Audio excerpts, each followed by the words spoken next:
మహాపరిశుద్ధుడైన యేసు ప్రభుల వారి ప్రశస్త నామమున ప్రభు బిడ్డలైన మీ అందరికీ నా హృదయపూర్వకమైన ధన్యవాదాలు. ఎమాన్యుయేలు సహవాసం తరఫున తెలియజెప్తూ ఉన్నాను. దేవుడు మిమ్మలను మీ కుటుంబంలో ప్రతి వారిని అత్యధికంగా దీవించునుగాక. ఆ కృపగల దేవుడు కుటుంబంలో మీకు విచారాన్ని కలిగించే ప్రతి కార్యము నుండి విడిపించి మిమ్మలను సంతోషభరితులనుగా ప్రభులు వారు చేయునుగాక. సంపూర్ణమైన ఆరోగ్యము, సంపూర్ణమైనటువంటి ఆత్మీయ జీవితము, ఆర్థికంగా అన్ని విషయాలలో మీరు అభివృద్ధి పొంది ఆ మహోన్నతుడైన దేవుని మహిమపరచు వ్యక్తులుగా మార్చబడుదురుగాక.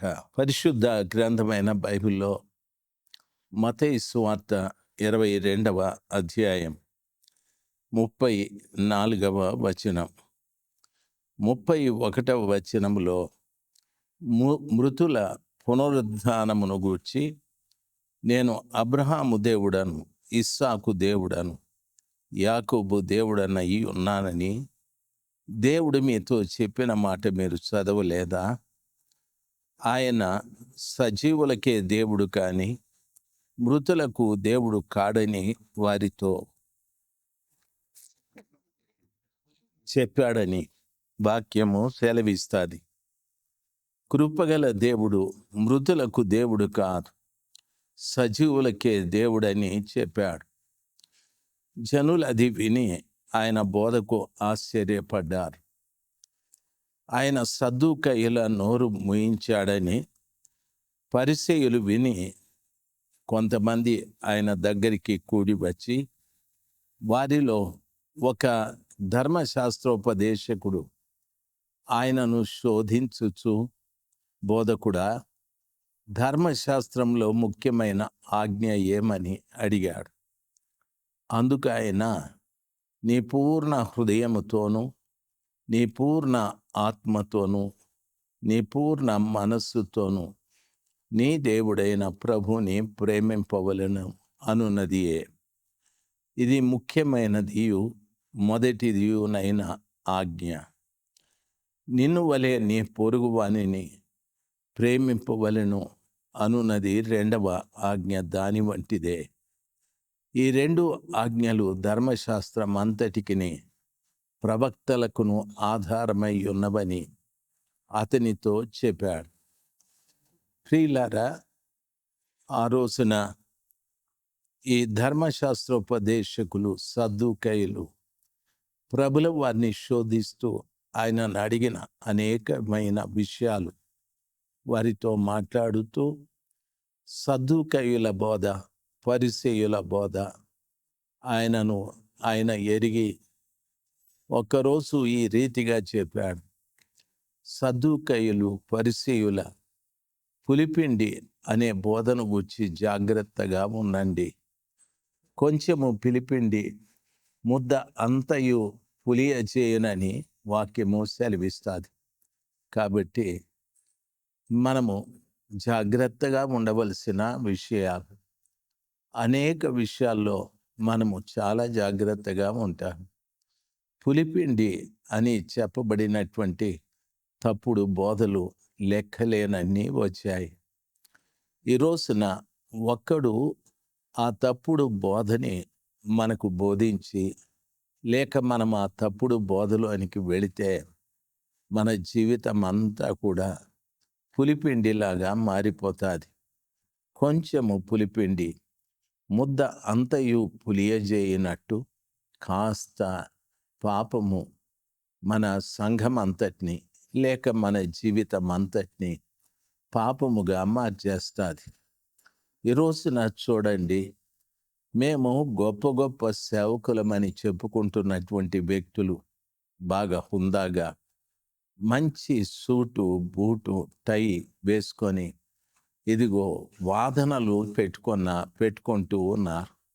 ఆయన చెప్పేది తప్పని ఒకరు, ఈయన చెప్పేది తప్పని మరొకరు వాదనలు. ప్రజలు వింటూ ఆయన అభిమానులు కొందరు, ఈయన అభిమానులు కొందరు ఈ రీతిగా. కొంతమంది ఈ రీతిగా హిందువులతో, ముస్లిములతో కూడా వాదనలు పెట్టుకున్నారు. దయచేసి గమనించాలి. వాదాలు కానీ, వితర్కములు కానీ దేవునికి ఇష్టం లేదు. దేవునికి ఇష్టమైన సమాచారం ఏమిటంటే, నీ పూర్ణ హృదయముతో, నీ పూర్ణ ఆత్మతో, నీ పూర్ణ మనస్సుతో నీ దేవుడైన ప్రభువును ప్రేమించాలి అనేటటువంటిదే ముఖ్యమైన ఆజ్ఞ. రెండవది, నిన్ను వలె నీ పొరుగువానిని ప్రేమించాలి అనున్నది దాని వంటిదే అని చెప్పాడు.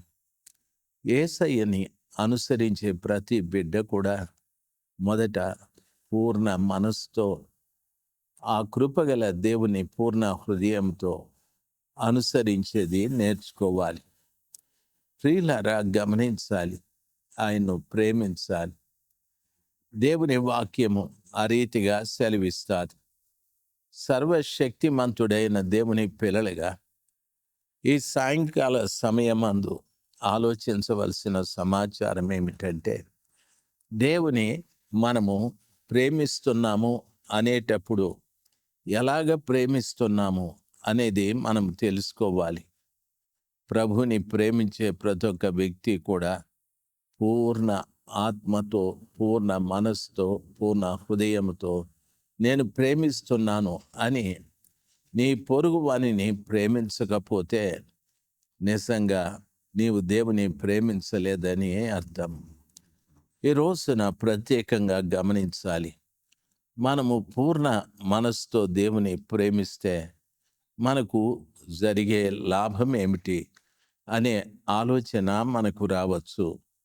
పరిశుద్ధ గ్రంథమైన బైబిల్లో సంఖ్యాకాండము 14వ అధ్యాయం 24వ వచనంలో, నా సేవకుడైన కాలేబు మంచి మనస్సు కలిగి పూర్ణ మనస్సుతో నన్ను అనుసరించిన హేతువు చేత అతడు పోయిన దేశంలో అతని ప్రవేశపెట్టెదను అని చెప్పాడు.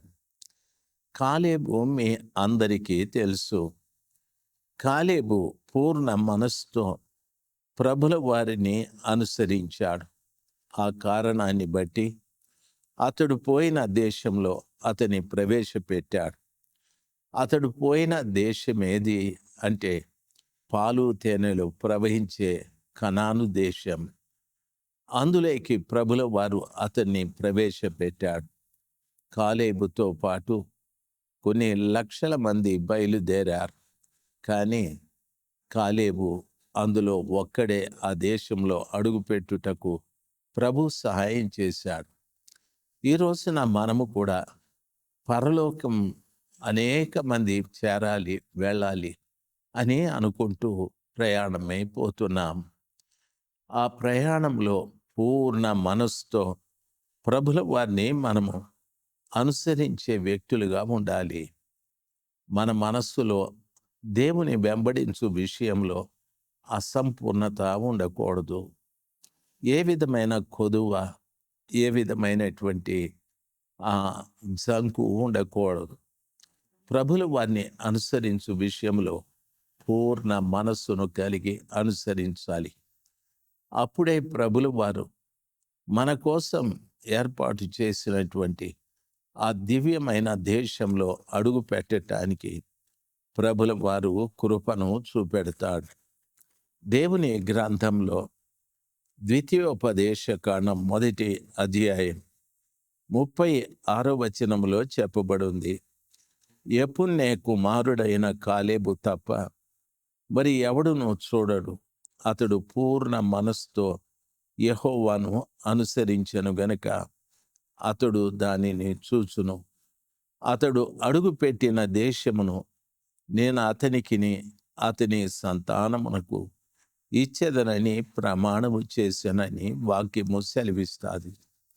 దేవుని పూర్ణ మనస్సుతో కాలేబు, యెఫున్నె కుమారుడైన కాలేబు వెంబడించాడు కాబట్టి ఆ కృపగల దేవుడు అతనికి, అతని సంతానానికి ఆ దేశాన్ని ఇస్తానని ప్రమాణం చేశాడు. ప్రియులారా, ఒక తండ్రిగా పూర్ణ మనస్సుతో ప్రభుల వారిని వెంబడిస్తే, ఒక తల్లిగా పూర్ణ మనస్సుతో ప్రభుల వారిని వెంబడిస్తే, ఆయన వాగ్దానం చేసిన దేశాన్ని నీకు, నీ తరువాత నీ పిల్లలకు కూడా ఆయన ఇస్తానని చెప్తూ ఉన్నాడు. దేవుడు మాట తప్పే దేవుడు కాదు. ఆయన చెప్పి చేయకుండా ఉండే దేవుడు కాదు. బైబిల్ ఈ రీతిగా సెలవిస్తుంది.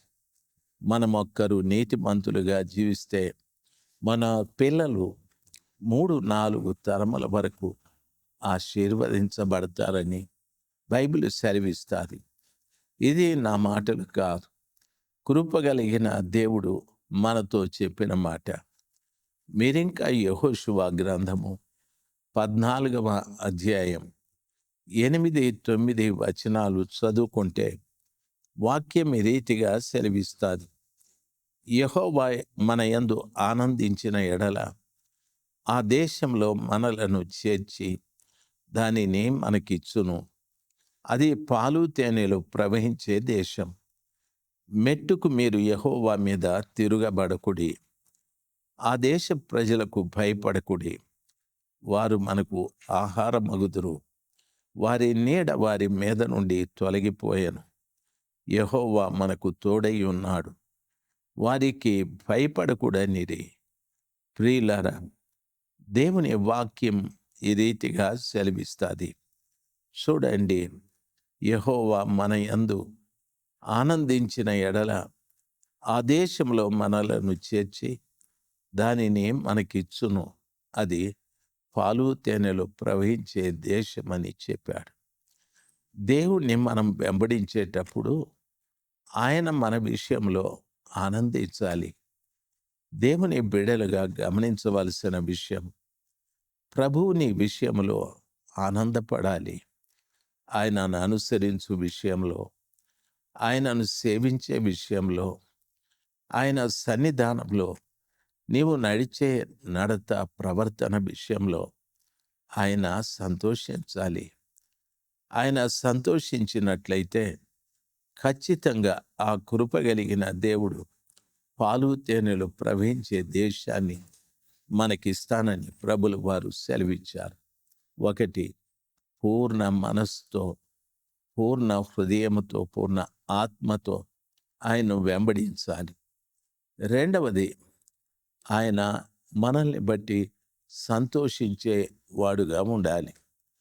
ఆలోచించండి, మనల్ని బట్టి ప్రభుల వారు సంతోషిస్తున్నారా, దుఃఖపడుతూ ఉన్నారా? దేవుని వాక్యం సెలవిచ్చిన రీతిగా నేను ప్రభుని నమ్ముకున్న నేను ప్రభుతో కలిసి జీవిస్తున్నాను. ప్రభుతో కలిసి జీవిస్తూ ఉన్నటువంటి నన్ను బట్టి దేవుడు సంతోషిస్తున్నాడా లేక దుఃఖపడుతున్నాడా ఆలోచించాలి. ప్రతి బిడ్డ కూడా ఈ విషయంలో జాగ్రత్తగా ఆలోచించవలసిన విషయం. నన్ను బట్టి ప్రభు ఎప్పుడు దుఃఖపడకూడదు. ఆయన నన్ను బట్టి ఆనందించాలి. నేను లోకంలో ప్రభు కొరకు ఎలాగ జీవించాలంటే, ఆయన జీవవాక్యమును చేత పట్టుకొని జ్యోతుల్లాగా మనం బ్రతకాలి. నేను ఇతరులకు సువార్త చెప్పడం కాదు, కానీ నేనే ఒక సువార్తగా, ఒక పత్రికగా మారాలి. ప్రజలు నన్ను చూచి చదువుకోవాలి. నేను నా జీవితంలో యేసయ్యని ప్రత్యక్షపరచాలి. ఈయన ఎందుకు అబద్ధం చెప్పడు? ఈయన ఎందుకు కోపపడడు? ఈయన ఎందుకు ఇంత దీర్ఘశాంతం కలిగి ఉంటాడు? ఈయన ఎందుకు ఇంత నెమ్మది కలిగి ఉంటాడు? నిన్ను చదువుకోవాలి. అంతేకాని ప్రభుని నమ్ముకున్న తరువాత ప్రజలు నిన్ను బట్టి దేవుణ్ణి తిరస్కరించకూడదు. దేవుని నామానికి అవమానము కలగకూడదు. 11వ అధ్యాయం 1 రాజుల గ్రంథము 6వ వచనాన్ని చదువుకుంటే, ఈ ప్రకారము సొలొమోను యెహోవా దృష్టికి చెడు నడత నడిచి తన తండ్రి అయిన దావీదు అనుసరించినట్లు యథార్థ హృదయంతో యెహోవాను అనుసరించలేదు. సొలొమోనుకు ఎంతో జ్ఞానం ఇచ్చాడు, ఎంతో ఐశ్వర్యం ఇచ్చాడు, ఎంతో ఘనతనిచ్చాడు. ఆయన ఎంతో దేవుడు అతన్ని జ్ఞాపకం చేసుకొని అభివృద్ధి చేస్తే, ఆయన తన తండ్రి దేవుని పట్ల యథార్థ హృదయాన్ని కలిగి నడిచినట్లుగా ఆయన నడవకుండా సొలొమోను చెడు నడత నడిచాడు. ఆయన నడిచిన నడత కామేషులను మోయాబీయుల హేయమైన దేవతకును, మొలేకు అను అమ్మోలీయుల హేయమైన దేవతకును యెరూషలేము ఎదుటనున్న కొండ మీద బలిపీఠాల్ని కట్టించాడు. తమ దేవతలకు ధూపం వేయిచు బలులు అర్పించుచు నుండిన పరస్త్రీలైన తన భార్యల నిమిత్తము అతడు అలాగు చేసినని వాక్యము సెలవిస్తుంది. భార్యల కోసం ఆయన కెమోషు అనేటటువంటి మోయాబీయుల హేయమైన దేవతకు, మొలేకు అను అమ్మోలీయుల హేయమైన దేవతకు యెరూషలేము ఎదురుగానున్న కొండ మీద బలిపీఠాల్ని కట్టించాడు. ఎంత విచారకరమైన సమాచారం! నిజ దేవుడైన యెహోవాని విడిచిపెట్టాడు. జ్ఞానం ఏమయ్యాది? సంపదేమయ్యాది? తన ఘనతేమయ్యాది? అనేక దేశాల నుండి జ్ఞాన వాక్కులు వినటానికి ఆయన వద్దకు ప్రజలు పరిగెత్తుకుంటూ వచ్చారు. ఏమయ్యాయి అవన్నీ కూడా? ఒక స్త్రీని బట్టి అన్నీ పోగొట్టుకున్నాడు. దయచేసి గమనించవలసిన విషయం, తన తండ్రి అయిన దావీదు యథార్థ హృదయంతో దేవుణ్ణి అనుసరించాడు. ఇతడు ఆ రీతిగా అనుసరించలేదని బైబిలు స్పష్టంగా సెలవిస్తాది. ఈ మాటలు వింటున్న మీకు నా మనవి, దేవుణ్ణి ఎలాగ మీరు అనుసరిస్తున్నారు? పూర్ణ హృదయముతో, పూర్ణ మనస్సుతో, పూర్ణ ఆత్మతో అనుసరిస్తున్నారా? రెండవది, నిన్ను వలె నీ పొరుగువానిని ప్రేమిస్తున్నావా? అది ఆ మొదటి ఆజ్ఞకు సంబంధించినదే. కాబట్టి పొరుగు వానిని ప్రేమించకుండా నేను దేవుణ్ణి ప్రేమిస్తున్నానని చెప్పకు. ఆ రీతిగా చెబితే నీవు అబద్ధీకుడవైతావు. దేవుని వాక్యానికి పూర్తి విధేయత కలిగి జీవించు. ఆ కృపగల దేవుడు ఖచ్చితంగా ఆ విమోచన దినమందు నిన్ను తన రాజ్యంలోకి చేర్చుకుంటాడు. పరిస్థితులు ఎలాంటివైనా, కష్టమైన, నష్టమైన, నీ విశ్వాసాన్ని కాపాడుకో. ప్రభువునందు పరిపూర్ణమైన విశ్వాసాన్ని కలిగి, నా దేవుడే నాకు సర్వస్వము అని ఆయన ఎదుట నిలబడు. దేవుడు ఖచ్చితంగా సాయం చేస్తాడు. మనుషుల కంటే దేవుని ఎక్కువగా ఇష్టపడు. మనుషుల మాటల కంటే దేవుని వాక్యానికి ఎక్కువగా విలువ ఇవ్వు. దేవుడు నిన్ను బలపరుస్తాడు. చివరి వరకు నమ్మకంగా నిలబడు. కాలేబులాగా నిండు మనస్సుతో దేవుని వెంబడించు. వాగ్దాన దేశమైన కనానులో అతన్ని దేవుడు చేర్చినట్లు, పాలు తేనెలు ప్రవహించే దేశంలో తనతో పాటు బయలుదేరిన లక్షలాది మంది ప్రజలు ఎక్కడ రాలిపోయారో, అయితే తాను మాత్రం ఆఖరి దాకా నడవటానికి, అందులో ప్రవేశించటానికి ప్రభులు వారు కృప చూపెట్టారు. ఆ గొప్ప దేవుని యొక్క మహా కనికరాన్ని బట్టి మనము కూడా ఆ రీతిగా నడుచుకుందాముగాక. పరిస్థితులను బట్టి మనము సొలొమోను రాజులాగా వెనక్కి పోకూడదు. స్త్రీ లోలుడై, ధనం ఎక్కువై, భోజనం ఎక్కువై, ఇవన్నీ ప్రస్తుత దినాలలో మన ముందు చాలా విరివిగా కనిపిస్తూ ఉంటారు. అందంగా అలంకరించబడిన స్త్రీలు మన కళ్ళ ముందు, సమృద్ధిగా డబ్బు, విస్తారమైన భోజనాలు, ఇవన్నీ మన కళ్ళ ముందు సొలొమోనుకు లాగా కనిపిస్తూ ఉన్నాయి. అవన్నీ దేవుని మార్గాన్ని విడిచిపెట్టి ప్రక్కకు నడిపించే కార్యాలే. దయచేసి వాన్ని ప్రక్కన పెట్టి మహోన్నతుడైన దేవుని వైపు చూడు. ఆ సర్వశక్తిమంతుడైన దేవుని మనస్ఫూర్తిగా ప్రేమించు, సహోదరుని ప్రేమించు. మనుషుల మాటల కంటే దేవుని మాటలకు విలువివ్వు. దేవుడు నీ జీవితంలో కార్యాన్ని జరిగిస్తాడు. కళ్ళు మూసుకుందాం. మహా ఉన్నతుడైన దేవ, సర్వాధికారి అయిన మా పరలోకపు తండ్రి, నీ పరిశుద్ధమైన నామమును బట్టి స్తుతిస్తున్నాను. ఎంతో మంచి దేవుడు తండ్రి. నిండు హృదయముతో, నిండు మనస్సుతో, పూర్ణ ఆత్మతో, పూర్ణ హృదయముతో నిన్ను ప్రేమించాలి, సేవించాలి అనే మాటలు మాకు తెలియజెప్పినందుకు స్తోత్రాలు. మీరు మృతులకు దేవుడు కాదు ప్రభా, సజీవులకే దేవుడని మీ వాక్యము సెలవిస్తాది. సజీవులు సజీవులే కదా నిన్ను స్తుతించున్నది అని వాక్యము సెలవిస్తాది. దయచేసి మీరు కృప చూపెట్టి ప్రభా, దావీదు వలె యథార్థ హృదయము కలిగి మిమ్మల్ని మేము సేవించుటకు, ఆరాధించుటకు, అనుసరించుటకు కృప దయచేయండి. సొలొమోనులాగా ఎక్కడా తప్పిపోకుండా, శాస్త్రులు పరిసయ్యుల్లాగా, సద్దూకయ్యుల్లాగా ఎక్కడా తప్పిపోకుండా మీ శ్రేష్టమైన బోధలు విని ఆ ప్రకారంగా జీవించుటకు వాక్యం వింటున్న ప్రతి బిడ్డకును కృప దయచేయండి. సమస్త ఘనత మహిమలు మీకే. ప్రతి కుటుంబాన్ని దీవించండి. వారు చేసే పనులను ఆశీర్వదించండి. వారి బిడ్డల మీద నీ కృప సమృద్ధిగా కుమ్మరించండి. కుటుంబంలో అందరికీ మంచి ఆరోగ్యం ఇవ్వండి. వారి ఉద్యోగాలు, వారి వ్యాపారాలను అభివృద్ధి చేయండి. వారి కష్టార్జితాన్ని ఆశీర్వదించి అభివృద్ధి చేయండి. సమస్త ఘనత మహిమలు మీకే. యేసు నామంలో ప్రార్థిస్తున్నాను తండ్రి. Amen, amen.